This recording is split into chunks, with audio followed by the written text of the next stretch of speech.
ফেব্রুয়ারিতে ত্রয়োদশ জাতীয় সংসদ নির্বাচন। সারা দেশ প্রস্তুত হচ্ছে একটি অবাধ, সুষ্ঠু ও গ্রহণযোগ্য নির্বাচনের জন্য। কি ভাবছেন সাধারণ মানুষ থেকে শুরু করে আগামী জনপ্রতিনিধিরা? সে কথা জানাতে ডিবিসি নিউজের ইলেকশন এক্সপ্রেস ছুটে যাচ্ছে সব সংসদীয় আসনে।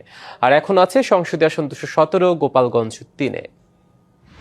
সিএসআরএম নিবেদিত ডিবিসি নিউজের বিশেষ আয়োজন ইলেকশন এক্সপ্রেসে এই মুহূর্তে রয়েছে সংসদীয় আসন 217, গোপালগঞ্জ 3। আমার সাথে যিনি যুক্ত রয়েছেন, ইসলামী আন্দোলন বাংলাদেশ মনোনীত প্রার্থী ইঞ্জিনিয়ার মোহাম্মদ মারুফ শেখ।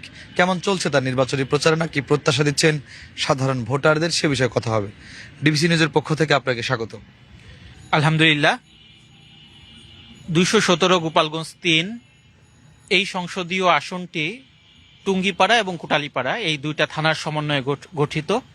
আলহামদুলিল্লাহ, ইতিমধ্যেই আমি এই আসন থেকে 2018 সালে নির্বাচন করেছিলাম সংসদ সদস্য হিসেবে।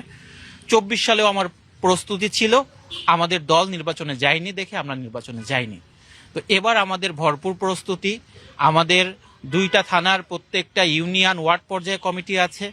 ইতিমধ্যে আমাদের সকল সেন্টার পর্যায়ে কমিটি হয়ে গিয়েছে এবং আমরা যেহেতু 8 দল একটা সমঝোতায় এসেছি এবং আপনারা দেখেছেন যে 8 দল ছাড়াও অন্য আরও বেশ কিছু দল আমাদের সমঝোতায় আসতেছে। তো আমরা সাংগঠনিক মজবুতির কারণে আমরা আশা করি যে এই সমঝোতায় আমরা এই আসন থেকে ইসলামী আন্দোলন হাতপাখা প্রতীকে আমরা মনোনয়ন পাব এবং এখান থেকে আমরা বিপুল ভোটে বিজয় অর্জন করব। এই বিজয়ের কারণ হলো আমাদের এই আসনটা ইসলাম প্রিয় মানুষ বেশি। এখানে আমাদের শামসুল হক ফরিদপুরি রহমাতুল্লাহ আলাইহির মাদ্রাসা, গহরডাঙ্গা মাদ্রাসা আছে এবং আমাদের শামসুল হক ফরিদপুরি রহমাতুল্লাহ আলাইহি তিনি কিন্তু এই অঞ্চলের মানুষকে মানুষের সেবা করার জন্য মানুষের খাদেম হতে শিখিয়ে গিয়েছেন। এখানে শিক্ষা, স্বাস্থ্য কি হাল রয়েছে? আচ্ছা, এই আসনের মেন সমস্যা হলো যে এই আসনের মানুষ রাজনৈতিক প্রতিহিংসার শিকার।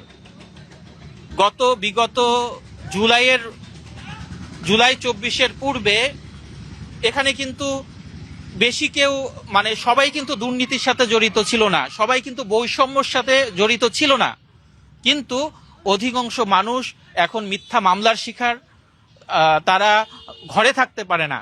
তো আমার যেটা আমি করব যে আমি নির্বাচিত হলে প্রথমে এই আমার নির্বাচনী আসনের মধ্যে যাতে কেউ মিথ্যা মামলার শিকার হয়ে ঘর ছাড়া থাকতে না হয়। অনেক দেখা যাচ্ছে যে অনেক ছোট বাচ্চারা বলে যে আঙ্কেল আমার আব্বুকে অনেকদিন ঘরে আসতে দেয় না, তো আপনি নির্বাচিত হলে কি আমার আব্বু ঘরে আসতে পারবে? তো আমি এটাই ওয়াদা করতেছি যে কোনো নিরপরাধ ব্যক্তি মিথ্যা মামলার শিকার হয়ে ঘর ছাড়া থাকবে, এটা আমি থাকতে দিব না। আমি নির্বাচিত হয়ে এই রাজনৈতিক প্রতিহিংসা এবং মিথ্যা মামলা এবং মামলা বাণিজ্যর যে অবস্থা সৃষ্টি হয়েছে, এই অবস্থার পরিবর্তন প্রথমে আনবো। এরপরে আমি জনগণের চাওয়া পাওয়ার যত কর্মসূচি আছে, জনগণ যা চায় আমার নির্বাচনী ইস্তেহার হবে সেইটা। অসংখ্য ধন্যবাদ আপনাকে। অসংখ্য ধন্যবাদ ডিবিসি নিউজকে, সাথে আমার আসনের সকল ভোটারকে এবং দেশবাসী সকলকে। কারণ গোপালগঞ্জ 3 আসন একটা গুরুত্বপূর্ণ আসন। এই আসনে আমরা সবাই মিলে